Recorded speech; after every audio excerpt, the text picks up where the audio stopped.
Dasko itu menyampaikan hal yang gue belum pernah dengar. Dia bilang begini, Pak Prabowo saat ini nggak apa-apa dihujat dalam negeri, asal rakyatnya aman, nyaman, sejahtera. Untuk kali pertamanya di Indonesia, komunikasi menurut saya masuk sebagai 3 masalah utama di negeri ini.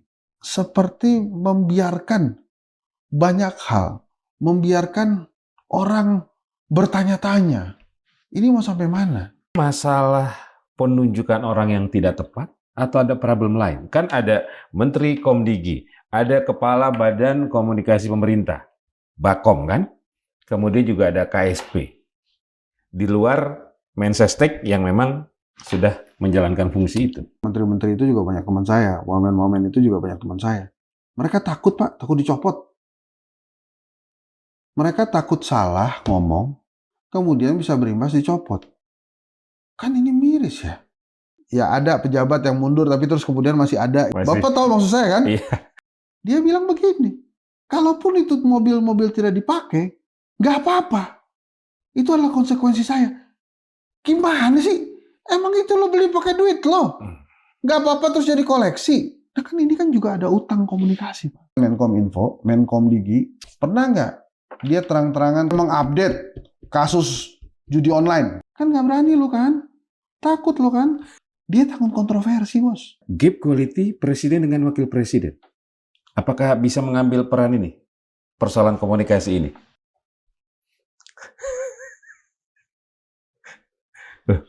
Ngarepin apa dari wakil presiden Pak?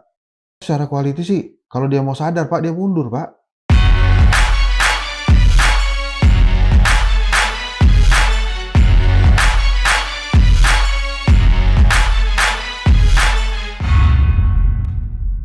Assalamualaikum warahmatullahi wabarakatuh. Sobat Madilog, alhamdulillah Margi Sarif hadir kembali menemani Anda, dan di episode kali ini kita akan berbincang dengan narasumber terkait darurat komunikasi pemerintah. Ini terkait sejumlah kebijakan dari pemerintah yang tidak sampai dengan utuh di masyarakat, begitu juga sebaliknya. Sejumlah persoalan di masyarakat tidak sampai dan tidak dirasakan oleh pemerintah ataupun para pengambil kebijakan. Dan untuk berbincang mengenai hal tersebut, alhamdulillah saya sudah bersama seorang analis komunikasi politik yang juga founder lembaga survei Kedai Kopi. Saya sapa Dr. Henry Satrio. Mas Hensa, terima kasih sudah hadir. Ini Madilog ya bro? Aman ya bro? Ya, Madilog Aman, ya? aman, Mas. Karena itu terus diulang-ulang bro. Oh, iya. Mas Hensa. Nggak boleh bercanda ya saya. Langsung ini ya. Iya Pak. Menurut Mas Hensa, sinyal di Istana Negara masih kuat nggak untuk connecting people? Memang agak putus-putus itu bro. Bahkan mungkin terkendala blank spot di mana-mana ya. Sehingga komunikasi ke masyarakat tuh agak tersendat. Padahal beberapa hal yang dilakukan oleh Pak Prabowo itu luar biasa.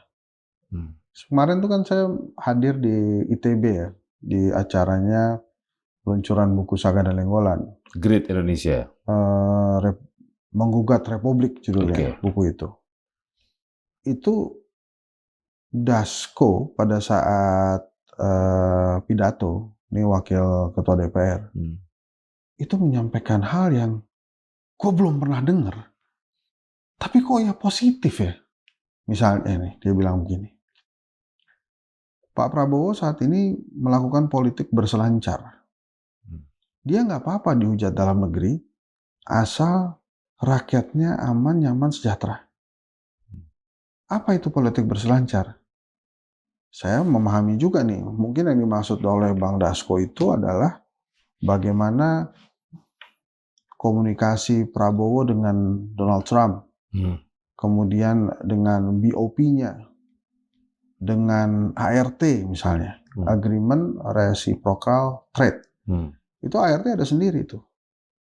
Jadi pada saat Dasko bicara tentang politik yang berselancar, saya memahami politik yang dilakukan oleh Pak Prabowo hari ini adalah mirip dengan politik yang dijalankan para pendiri bangsa kepada Belanda waktu itu.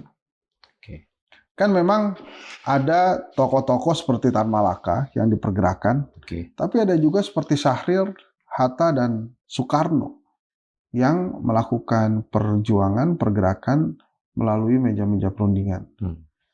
Ada juga yang lewat perang simetris gitu, misalnya seperti Gatot Subroto atau Sudirman dan lain-lain.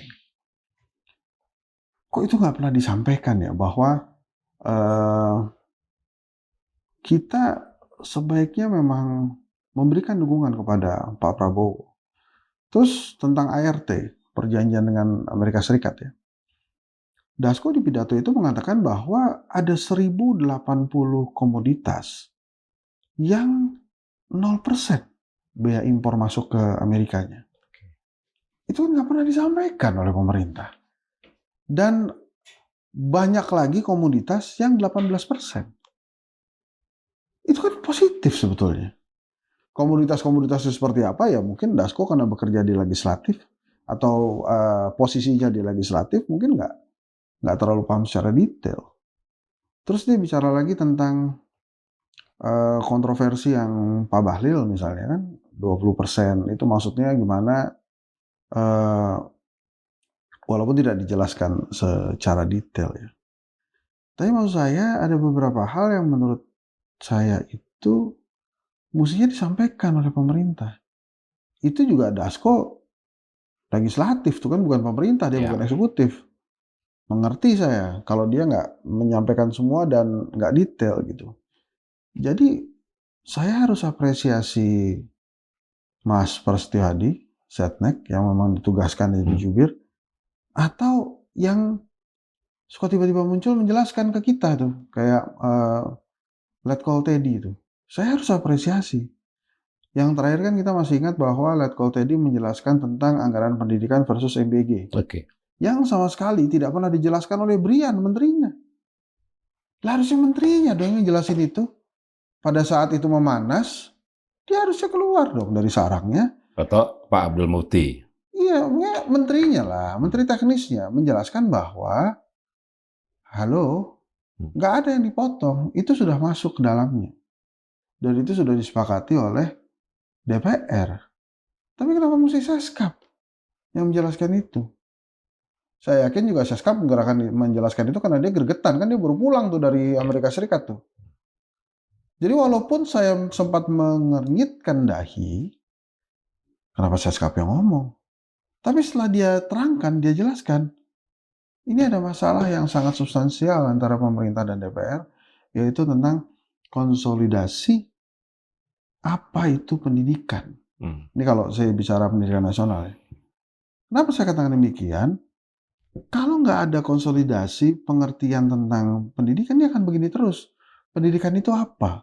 Apakah hanya kegiatan belajar mengajar atau termasuk hal-hal yang menunjang seperti misalnya gaji guru atau MBG sekalipun. Kalau kemudian pendidikan dijadikan satu secara universal, ya bisa saja MBG dimasukkan ke sana. Tapi balik lagi ke sinyal komunikasi yang tadi dikatakan. Jadi saya belajar hal yang baru tersadar saya sebagai pengamat politik ternama itu kemarin pada saat Bang Dasko bicara, ternyata ada banyak hal yang kita nggak tahu, yang masyarakat juga nggak cukup memahami. Misalnya pada saat kontroversi Pak Bahlil ya, ketersediaan cadangan kita 20 hari ke depan aman. Walaupun sudah sempat dijelaskan oleh jubirnya, Dwi Anggia, bahwa hal itu disebabkan karena ketersediaan storage BBM kita, kata dia. Itu pun tanda tanya. Kenapa kemudian kok storage BBM itu tidak serta-merta segera dibangun sih supaya kita punya ketahanan energi seperti Jepang yang 6 bulan gitu. 240 hari. Kenapa kita harus menunggu begini-beginian gitu baru kemudian kita tersadar? Kan kemarin kan sebuah statement dari pejabat yang terputus tuh. Dia tidak menjelaskan arti dari 20 hari itu apa. Nah, di perjanjian ART itu juga secara offline Bang Dasko bicara dengan beberapa tokoh masyarakat sipil. Itu dia katakan dari perjanjian ART itu sebetulnya ada hal yang sangat menguntungkan kita yang bisa membuat 80% ketersediaan minyak di Indonesia itu bisa dipenuhi karena kita bisa beli dari Amerika Serikat dengan harga mungkin yang sudah disepakati ya. Oke. Jadi artinya banyak positifnya. Cuma karena sinyalnya putus-putus tadi, nggak dijelaskan ke masyarakat itu. Oke, Bu Mutia, Menteri Komdigi itu berusaha untuk melakukan manuver misalnya gerbek sidak ke Meta. Iya itu oke, bagus gitu. Tapi ini ada hal yang sebetulnya lebih ke kebutuhan sehari-hari. Utang komunikasi saya sebutnya. Oke. Saya nggak ngerti apa itu merupakan strategi pemerintahan Pak Prabowo yang memang pengennya ya begitu ngegantung. Walaupun saya akhirnya tidak yakin itu strateginya dia, tapi lebih karena hutang komunikasi aja, jadi darurat komunikasi. Misalnya lagi, kemarin saya tergelitik juga pada saat pertemuan di TB itu, ada masyarakat sipil yang bertanya berapa lama waktu yang kami bisa berikan kepada, atau begini kalau nggak salah, berapa lama waktu yang dibutuhkan oleh Pak Prabowo untuk bisa memenuhi janji-janjinya. Ada deadline berarti yang ditanyakan. Dasko respon, mungkin dia meresponnya sebagai ketua harian Partai Gerindra. Dia balik, berapa lama waktu yang bisa diberikan oleh masyarakat sipil memberikan persatuan nasional kepada Prabowo, sehingga Prabowo bisa menyelesaikan janji-janjinya. Tidak terus-menerus mengkritik dengan dasar-dasar yang menurut Bang Dasko perlu juga dipertanyakan.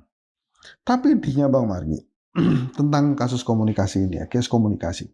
Saya berkali-kali mengatakan bahwa untuk kali pertamanya di Indonesia, komunikasi menurut saya masuk sebagai 3 masalah utama di negeri ini. Yang pertama ekonomi, yang kedua hukum, yang ketiga komunikasi. Di pemerintahan sebelumnya belum pernah terjadi seperti ini. Tapi kali ini seperti membiarkan banyak hal, membiarkan orang bertanya-tanya, ini mau sampai mana? Pajak final UMKM misalnya, yang 0,5%. Ini mau dijadikan undang-undang kemudian jadi paten, atau kembali lagi ke masa percobaan misalnya. Sampai hari ini juga belum dijelaskan tuh. Jadi banyak hal Pak. Ya ada pejabat yang mundur tapi terus kemudian masih ada, itu kan juga aneh juga. Kok dia masih ada, bukannya kemarin dia udah mundur? Gitu kan? Masih. Bapak tahu maksud saya kan? Iya. Terus dia impor itu kan? Iya. Impor, kalau kata Tempo itu pika-pika potahe gitu kan? Nah itu juga kan aneh Pak. Saya nggak tahu ya, ini kan agak sulit saya membedakan mana yang asli, mana yang deep fake gitu ya. Tapi di salah satu press conference yang saya tonton di media sosial, dia bilang begini, kalaupun itu mobil-mobil tidak dipakai, nggak apa-apa. Itu adalah konsekuensi saya. Gimana sih? Emang itu lo beli pakai duit lo? Nggak apa-apa terus jadi koleksi. Nah kan ini kan juga ada utang komunikasi Pak. Ya, oke. Nggak bisa dong Bapak cuma ngomong sepotong begitu. Itu adalah konsekuensi tanggung jawab saya. Saya udah impor nggak dipakai nggak apa-apa. Nggak bisa begitu ngomongnya Pak. Mas Hensa, ini masalah penunjukan orang yang tidak tepat atau ada problem lain? Kan ada Menteri Komdigi, ada Kepala Badan Komunikasi Pemerintah, Bakom kan? Kemudian juga ada KSP. Di luar Mensesnek yang memang sudah menjalankan fungsi itu. Saya tuh curiga ya Pak ya. Curiga ini mohon maaf ya. Kan menteri-menteri itu juga banyak teman saya. Wamen-wamen itu juga banyak teman saya. Mereka takut Pak, takut dicopot. Mereka takut salah ngomong, kemudian bisa berimbas dicopot. Kan ini miris ya. Kan sebagai menteri, harusnya paham tupoksi aja.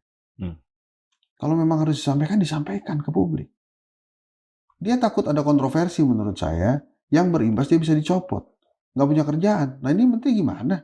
Masa udah level menteri masih takut nggak dapat kerjaan? Atau Mas Hensa, mereka tidak punya akses di ring satunya presiden, sehingga mereka tidak mendapatkan informasi atau bahan-bahan yang lengkap? Saya rasa mereka punya akses. Mereka cuma nggak mau aja usaha.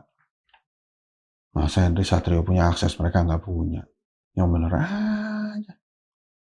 Apalagi juga Madilog juga punya akses ke mereka. Kalau Bang Dasko tadi jelaskan, memang ring satunya presiden, sehingga mereka mungkin punya data dan informasi yang utuh, sehingga seringkali lebih dulu menyampaikan. Menteri emangnya bukan ring satu presiden? Ayo Bang Margi ngomong di Madilog ini, bahwa menteri bukan ring satu presiden, biar viral kemana-mana. Coba berani nggak? Tapi kan mereka tidak semudah untuk bertemu, kan?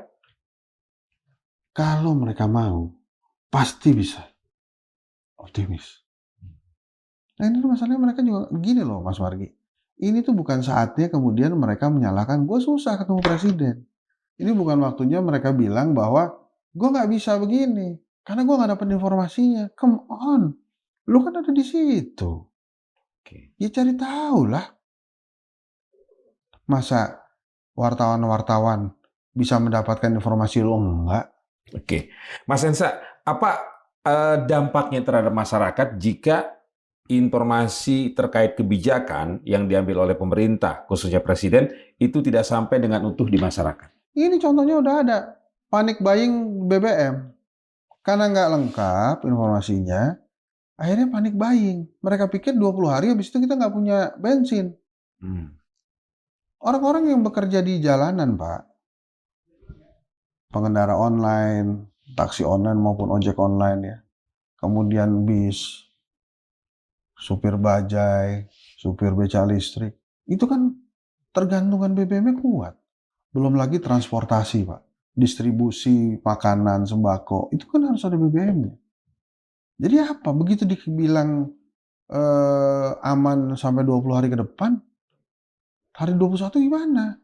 Hari 26 gimana? Hari 27 gimana? Jadi ada yang panik buying, Pak. Itu salah satu contoh yang sangat mendasar. Ingat Bapak case 3 kilogram? Ya. Itu juga begitu kan? Sebuah program yang sangat bagus dari Bahlil menurut saya, dari pengecer ke agen, tapi tidak dikomunikasikan dengan baik, akhirnya terjadi kepanikan, Pak. Ya, oke. Banyak misalnya nih, saya udah berkali-kali bilang, saya juga, nih buat Kementerian Perdagangan, buat Kementerian Pertanian, silakan dicek. Ada beberapa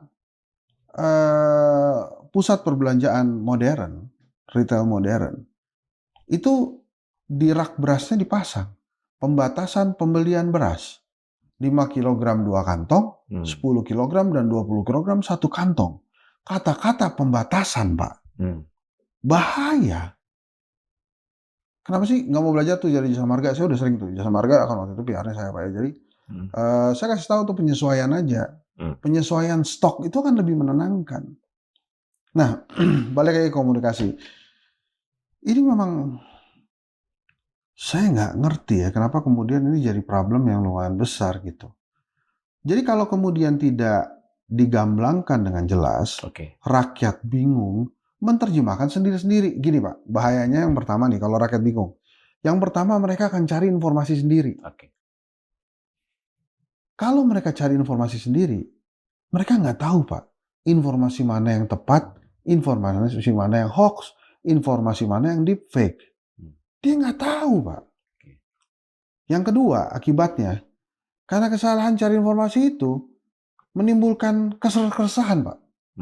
Keresahan-keresahan di masyarakat. Nah ini menurut saya yang harus diantisipasi. Jadi, jangan menganggap sepele masalah komunikasi. Kayak misalnya tentang THR kan, saya sempat kasih lihat Bang Margi kan, ada slip tongue dari Menteri Purbaya. Purbaya bilang 1 minggu setelah Lebaran, nggak diperbaiki kan? 1 minggu setelah puasa juga ternyata diundur jadi 1 minggu sebelum Lebaran. Itu kan gundah tuh Pak, orang-orang tuh. Ini yang benar yang mana? Yang salah yang mana? Negara kita tuh negara besar Pak. Jadi kalau gini-ginian didiemin Pak, ini jadi kemana-mana Pak. Ini siapa yang bisa menghandle persoalan ini di kabinet? Ya kan udah ada tanggung jawabnya Pak. Makanya tadi saya katakan, saya apresiasi Mas Pras, Setnek yang kemudian ditunjuk jadi jubir. Kemudian saya juga apresiasi Teddy. Dengan gayanya yang begitu, dengan melototnya dia kadang-kadang begitu, tapi dia minimal berusaha menjelaskan, Pak. Itu tuh menurut saya hal-hal yang oke. Dan Teddy kan mau ngambil resiko itu, Pak. Dia mengambil resiko dihujat sama netizen habis itu. Iya. Dikata-katain segala macam, udah cuek aja. Oke. Karena mungkin dia udah nggak punya apa ya, dia nggak ada pretensi apa-apa. Pokoknya dia mau jelasin, yang penting presiden nyaman, aman gitu kan. Dan di internal kabinet juga seringkali ada persoalan ya, misalnya kasus Menteri KKP dengan Menteri Keuangan. Ya, itu kan sebetulnya komunikasi tuh ya. Kadang-kadang menteri Itu kan harusnya tidak perlu muncul di publik kan? harusnya nggak muncul di publik, Pak. Tapi kenapa kemudian persepsi Menteri Perumahan sama Wakil Menteri Perumahan itu ribut? Kita tahu mana-mana, Pak. Bapak mau ketawa aja. Iya. Bapak ini jaga marwah Madilog ya, Pak. Nggak boleh ketawa ya. Jadi Tapi maksud saya begini loh, Pak Margi. Ini kan saya berkali-kali bilang, memang ada gap quality antara Prabowo dengan para menterinya.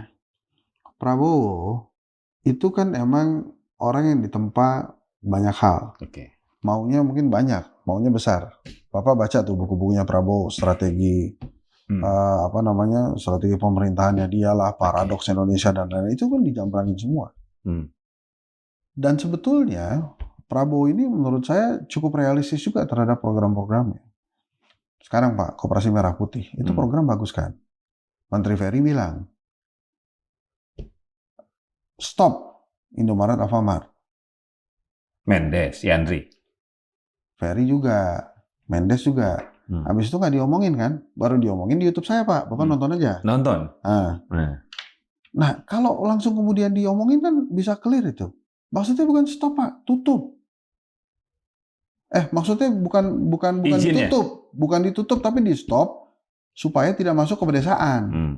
Supaya apa? Koperasi Merah Putihnya bisa bersaing. Jadi diomelin lagi kan orang, jangan begitu dong, persaingan bebas saja supaya ekonominya jalan. Menteri Ferry bilang, ya tapi kan negara harus hadir ngebelain masyarakat. Jadi sekali lagi bukan ditutup, bukan di stop, tapi jangan masuk desa gitu. Supaya apa? Koperasi Merah Putihnya berkembang. Ada lagi Pak di media sosial, ada Koperasi Merah Putih ada Pak depan. Bapak lihat nggak? Ini mudah-mudahan saya salah lihat ya. Tapi itu ada tuh, Bapak cari tuh. Cuma beda jalan aja. Satu, saya juga nggak ngerti konsepnya apa. Mungkin mengambil inspirasi dari Indomaret sama Alfamart ya Pak. Kan kalau ada Indomaret, Bapak jangan ketawa. Bapak harus jaga marwah Madilog, nggak boleh ketawa-ketawa. Tapi maksud saya itu kan nggak dijelasin. Misalnya lagi ada case di media sosial bahwa si Koperasi Merah Putih mau didirikan di atas lahan lapangan sepak bola. Menteri Ferry menjelaskan jangan gitu dong. Tapi ternyata itu yang take care Agrinas, Pak. BUMN yang menangani, yang dikontrak oleh Koperasi Merah Putih untuk menangani infrastrukturnya Koperasi Merah Putih. Jadi sebetulnya banyak hal yang positif yang kemudian pemerintah nih tidak mengkomunikasikan itu. Nih saya balik lagi ke Meta. Penting mungkin menurut Bu Mutia menggerebek atau sidak ke Meta. Cuma berapa banyak ibu-ibu yang rather than dia menjelaskan gitu. Oke, gap quality dengan para menteri. Ada nggak yang lebih penting yang bisa dijelaskan Menkom Info, Menkom Digi ketimbang Meta? Pernah nggak dia terang-terangan kesel-kesel langsung to the point gitu, misalnya dalam jangka waktu 1 minggu tuh dia mengupdate kasus judi online misalnya. Itu kan lebih meresahkan dari masyarakat, Pak. Tapi dia menghindari itu kan. Dia takut kontroversi, Bos. Kalau jadi menteri takut kontroversi, mendingan nggak usah jadi pejabat lah. Jadi? Kan jadi menteri yang nggak takut kontroversi aja gitu. Oke. Maksud saya gini loh. Ini kan ada judi online yang meresahkan. Lo sidak ke Meta. Orang kan, ya mungkin itu penting buat lo ya. Mungkin itu juga bagus buat lo. Tapi lo mendingan ngupdate judi online deh. Itu sampai mana? Kan nggak berani lo kan? Takut lo kan? Kali ya. Ini menurut saya Aduh. Mas Hensa, balik tadi, gap quality antara... Bapak hafal nggak menteri-menteri di kabinet Prabowo? Apal. 100. Apal. Tinggal di print aja baca. Oh iya. Iya kan. Gap quality. Ya. Kan yang memilih-milih menterinya Pak Prabowo sendiri. Dalam memilih menteri, Pak. Ini kan bukan kayak Jurgen Klopp milih skuadnya Liverpool. Memang yang dia pilih memang udah ada. Sesuai kebutuhan. Kan ada, Pak, pemain-pemain yang udah dia beli, cuma nggak dimainin. Karena kualitasnya baru ketahuan, jeblok. Oke. Nah, ini kan Pak Prabowo nggak. Ada macam-macam pertimbangan. Ada pertimbangan politik, ada pertimbangan lain-lain. Tapi saya yakin Pak Prabowo dalam perjalanan dia melakukan itu. Kan kita nggak tahu, Pak, berapa kali Pak Prabowo nelpon menterinya yang nggak perform. Kan Pak Prabowo nggak lapor kita juga kan. Kalau itu mah nggak masuk dalam komunikasi nggak apa-apa, Pak. Nggak penting juga Pak Prabowo, saya habis menelpon menteri ini saya marah-marahin, nggak bagus juga. Ya kalau nggak perform kenapa nggak di-reshuffle aja? Kan udah Pak beberapa, Bapak mau sabar sih ya. Iya kan, masih ada juga nih yang belum kan? Iya, masih ada yang belum. Tapi maksud saya, ini saya suka nih Madilog menyampaikan hal ini yang saya juga aman bicaranya, Pak. Jadi saya juga ngomongnya santai aja. Ini kan masukan-masukan kritis ya. Saya sih mengapresiasi nih. Sekarang tim komunikasinya pemerintah itu mulai tuh saya lihat ada buka puasa bersama pemret, buka puasa bersama media-media. Itu penting ya? Penting, atau kunjungan-kunjungan ke media. Itu menurut saya hal yang bagus tuh. Memang Ramadan ini bulan yang berkah, Pak, ya, menyadarkan. Harusnya kan itu dilakukan sejak dia dilantik tuh udah bisa dilakukan. Oke. Gap quality presiden dengan menteri. Nah, gap quality presiden dengan wakil presiden. Apakah bisa mengambil peran ini? Persoalan komunikasi ini?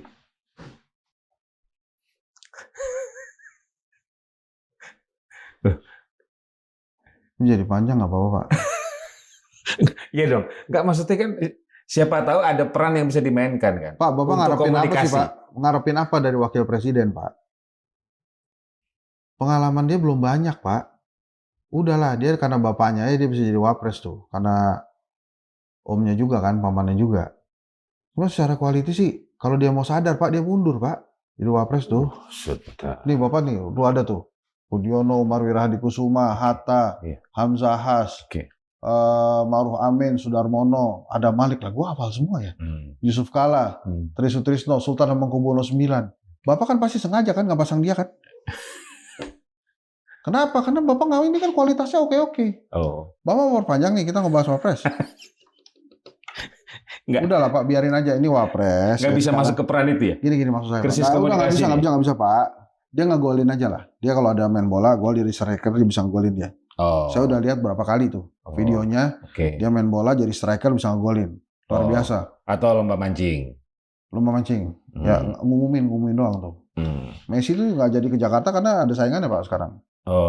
Nah, jadi kalau menurut saya Pak, udahlah biarkan aja Wapres berada di posisinya. Mas Gibran nih berada di posisinya. Mungkin sekarang Pak Jokowi juga sedang mempersiapkan dia. Kalau sukses dia membuat Gibran anaknya itu dipilih lagi oleh Prabowo sebagai Wapres 2029, mungkin dia akan berpikir 2034. Itu pun kalau Roy Jasasuryo masih semangat. Iya. Kalau Roy Jasasuryo masih semangat, mungkin akan ada tantangan tersendiri, gitu. Ya, tapi Roy Suryo udah pernah jadi pembicara di sini ya Pak ya? Udah, saya potong langsung. Mas Hensa, tadi kita membahas komunikasi dari istana ke masyarakat. Nah, dari masyarakat ke pemerintah, kan ada persoalan ketika pejabat tidak mengetahui, tidak peka, tidak merasakan. Nah, dari aspek ini Mas Hensa melihatnya bagaimana? Karena rakyat banyak nggak tahu, jadi kritiknya juga seliweran Pak, kesana kemari. Yang kritikan bagus yang Mas Tio ya, UGM itu kan bagus. Cuma bisa jadi karena memang gara-gara komunikasi juga Pak. Pak Dadan misalnya, dia janji lele 2 Pak ke Prabowo. Tapi kan belum kelihatan itu lele, belum lagi yang daging. Madilog Pak, mesti investigasi benarkah pada saat sekolah menerima MBG dari SPPG, sekolah itu wajib membuat perjanjian MOU yang dilarang posting, dilarang laporin kalau keracunan, dilarang ini, dilarang itu. Bapak mesti investigasi tuh. Saya nggak tahu karena di medsos itu seliweran, Pak. Ya. Jadi banyak hal yang terkadang kita tunggu-tunggu apa yang disampaikan oleh pejabat publik di ruang publik kepada presiden, tapi kemudian nggak kejadian kan? Kan Prof. Dadan harusnya juga bisa menjelaskan atau siapapun dari pemerintah menjelaskan bahwa lele itu dalam proses gitu. OTW gitu misalnya. Sehingga apa? Marwah presidennya kejaga, Pak. Oh, itu seperti membohongi presiden ya? PHP-in, Pak. Oh. Saya sih prank kan. Presiden itu persoalannya banyak, Pak. Nggak mungkin dia tiba-tiba sidak, terus lihat mana lelenya gitu. Tapi kan presiden waktu itu udah seneng banget. Ini mudah-mudahan Prof. Dadan nonton. Sehingga nanti dia bisa segera menunjukkan bahwa ada tray MBG yang isinya memang lele. Jadi kalau kemudian kritikannya kemarin kayak Tio, ya, dia bicara begitu, mungkin juga ada faktor komunikasi yang nggak sampai ke dia, ada pesan komunikasi yang nggak sampai ke dia, sehingga dia menyampaikan itu. Jadi kalau kemudian pemerintah ya, wah kritikan masyarakatnya kenceng banget ke kita ya, mestinya salah satu hal yang diintrospeksi itu adalah pesan komunikasi, Pak. Pesan komunikasinya nyampe nggak ke rakyat. Misalnya nih Pak nih, sekarang kan lagi ada perang Iran lawan Israel lawan Amerika Serikat. Ya. Kemarin Profesor Sufmi Dasko tuh bilang begini, Indonesia mengirimkan TNI ke perbatasan Palestina Israel menggantikan tentara Israel. Supaya apa? Supaya Palestinanya aman, nggak diganggu-ganggu Israel. Itu kan penjelasan seperti itu nggak ada, Pak. Masa keluar dari legislatif? Kan harusnya disampaikan, Pak. Terus lagi, ada isu gembar-gembor kan masalah kemarin bahwa ada negara-negara yang sudah ada instruksi dan pembelajaran dari pemerintahnya bagaimana bila terjadi di daerah mereka, di negara mereka, mereka harus ngumpet, harus masuk bunker, dan lain-lain. Indonesia tenang aja, Pak. Tapi kita pernah pada masa mengkritisi, mau ngapain sih beli-beli alat perang, orang kita nggak perang. Kan sekarang kerasa, Pak. Food estate itu juga mungkin jadi ladangnya makanan kita tentar. Jadi intinya adalah banyak banget yang mesti dijelaskan, Pak. Jadi kalau masyarakat nggak dijelaskan, ini saya ulang ya. Yang pertama, mereka cari informasi sendiri. Yang kedua, mereka bisa dapat informasi yang salah. Yang ketiga, mereka bisa punya persepsi sendiri-sendiri, Pak. Kalau udah punya persepsi sendiri, kan coba lo, Bos. Ruwet jadi masalahnya. Nah, ada nggak Mas? Sebentar. Kita kan disuguhkan bahwa elit politiknya guyup. Kemarin kan presiden ngundang tuh. Menteri, presiden, mantan presiden, diundang tuh tokoh-tokoh. Itu bagus, Pak. Cuma komunikasi kenyataannya di darat ini loh. Iya. Yang paling penting. Gimana harga sembako dan lain-lain. Nih, Pak ya. Kelas menengah komposisinya turun terus. Ya, ini mungkin kelas menengah memahami itu. Artinya ada yang kena PHK, ada yang tabungannya habis, ngutang udah nggak bisa bayar lagi, udah nggak bisa ngutang lagi karena udah nggak dikasih utangan gitu ya. Sementara orang-orang kaya bingung. Indeks saham dari 9.000 ke 7.000. Kok kemudian ini beranjak terus pelemahan rupiah. Sementara rakyat kecil ngarepinnya kan, wah ini gimana nih kita belinya nih, sembakonya aman apa enggak? Nah, rakyat kecil, Pak, itu udah di-take care sama pemerintah, Pak. Pakai programnya banyak kan? Orang tajir nggak usah diurus nggak apa-apa, Pak, udah tajir. Kelas menengah, Pak, yang banyak ini. Bahkan orang bilang bahwa maju mundurnya sebuah negara tergantung kelas menengah. Ini kelas menengahnya harus cari jalan sendiri, Pak. Pak Margi misalnya, dari kerjaan ini harus nyambi di kerjaan ini. Harus jadi ngambil kerjaan ini. Saya ngerti, Pak, itu kan demi pemenuhan kebutuhan. Bapak kan kelas menengah kan, mungkin banyak banget yang kayak Bapak tuh. Bapak masih beruntung nyambinya di ruangan ber-AC. Tapi ada yang nyambinya itu harus di jalan, Pak. Tapi kan itu nggak dijelasin oleh pemerintah. Mau sampai kapan nih?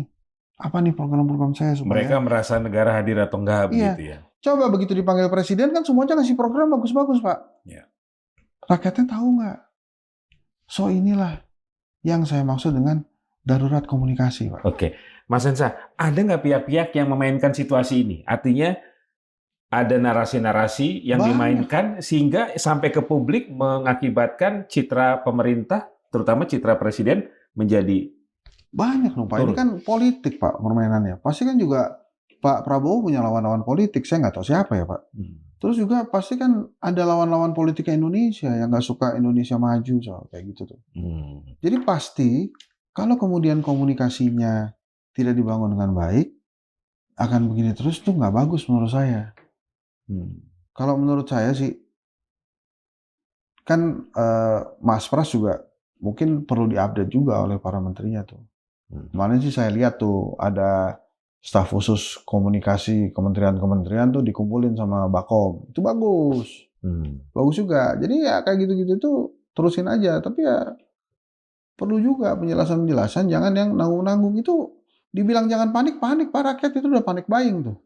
Ngantri Pertalite. Ini kelihatannya kalau udah kayak gitu turbo dah yang diisi tuh. Karena yang penting kan ada BBM ya kan. Iya. Nah ini kan kita mesti hati-hati juga menyikapi ini Pak. Terus lagi di bidang hukum kan banyak seliweran, kasus-kasus yang lain. Banyak lah, ribet lah. Oke. Menurut Mas Hensa perlu nggak ada jubir lagi? Yang khusus? Kalau Mas Pras kan nyambi. Menurut saya itu haknya presiden Pak. Presiden perlu tambah sumber daya manusia lagi atau tidak itu terserah presiden. Saya yakin Presiden Republik Indonesia lebih memahami solusi-solusinya. Saya menyampaikan pesan ke Presiden bahwa ada darurat komunikasi di masyarakat. Ada pesan yang selalu disampaikan oleh pemerintah tidak lengkap dijelaskan. Makanya kemarin nih balik lagi nih. Pada saat Prof. Sufmi Dasko Ahmad, Wakil Ketua DPR itu menyampaikan di acara ITB kemarin, saya semula agak santai Pak. Saya jadi dengerin Pak. Loh, kok ini nggak pernah disampaikan ya? 1080 komoditas 0% tuh apa aja kita nggak tahu sekarang. Bapak nggak tahu kan? Jadi kenapa ya sampai nggak tahu gitu? Kenapa sampai kita banyak yang terus-menerus bertanya-tanya? Kenapa kita kemudian harus, kan ini berpersepsi sendiri Pak. Waduh, cuma 20 hari. Wah berarti kita mesti stok nih. Padahal kan nggak gitu ceritanya Pak. Jadi bisa jadi karena ulah di kabinet sendiri ya? Saya nggak tahu, kalau saya sih ini mohon maaf ya teman-teman. Ini dalam konteks cara berkomunikasi kepada publik. Makanya ini mohon maaf nih Bapak Ibu Menteri, teman-teman semua yang jadi menteri sekarang. Saya kok berpersepsi mereka menahan pesan komunikasi ke masyarakat karena takut kontroversial, takut salah, gaduh, kemudian mereka takut diganti Pak. Mana kata-kata itu? Para pejabat itu kan, Bapak hafal kan kalau pejabat ngomong itu kan, jabatan titipan Allah. Kapan aja bisa dicabut. Mana itu? Nggak, maksud saya, lo inget aja itu. Lo kerja aja yang benar. Nyampein gitu. Ke rakyat. Kalau cara menyampaikan ke presiden, saya nggak tahu. Mungkin Bapak Ibu Menteri itu lebih paham moodnya presiden. Nyampeinnya apa aja gitu ya. Tapi menurut saya presiden juga perlu memahami kondisi di akar rumput itu seperti apa. Rakyat seperti apa. Kalau memang rakyat menyukai MBG, ya sudah gitu. Tapi hati-hati. Kemarin sudah diperingatkan kan sama lembaga rating. Ini 330 triliun buat MBG nih, hati-hati. Sudah diperingatkan juga. Maka apalagi. Jadi kan waktu zaman Soeharto kan ada tuh Pak ya program-program waktu itu sempat kita bahas juga kan, yang kumur-kumur lah ya, yang nonton film dan lain-lain. Tapi waktu itu kita uangnya banyak Pak dari ekspor migas. Jadi itu uang kita sendiri, untung kita dari untung, terus kemudian sama Soeharto dipakai buat disburse. Nah ini kan jangan sampai kemudian program konsumsi ya, konsumtif seperti MBG ini kemudian terlalu membebani fiskal karena kita utang terlalu banyak. Walaupun tujuannya Pak Presiden dengan EBG ini baik gitu. Tapi itu lebih ke orang-orang ekonomi lah Pak yang paham hal seperti itu. Mas Hensa, terakhir, apa yang harus dilakukan agar sinyal di istana itu kuat sehingga seperti di awal tadi, connecting people? Masyarakat butuh pesan-pesan komunikasi yang lengkap dari pemerintah, itu satu. Kemudian masyarakat juga membutuhkan pesan-pesan komunikasi yang waktunya tepat. Gitu ya. Jadi jangan kemudian sampai terpotong-potong dengarnya. Saya tahu pemerintah sudah berusaha keras bekerja sebaik-baiknya demi rakyat. Tapi saya juga mau kasih tahu ke pemerintah, rakyat juga sudah berusaha keras untuk hidupnya. Jadi sama-sama kerja keras nih. Pemerintah kerja keras buat rakyat, rakyat kerja keras buat hidupnya. Nah, memang kondisi saat ini sulit, Pak. Dan salah satu solusi yang saya tawarkan memang ya kita percaya ke pemerintah. Karena di pundak presiden itulah sekarang nasib kita dipertaruhkan. Maka kita harus percaya ke presiden. Tapi itu tadi, komunikasi tetap harus dijaga dan lengkap penyampaiannya, Pak. Gitu kira-kira. Komunikasi harus dijaga dan lengkap. Ya, pesan komunikasinya. Penyampaian. Mas Hensa, terima kasih. Sama-sama.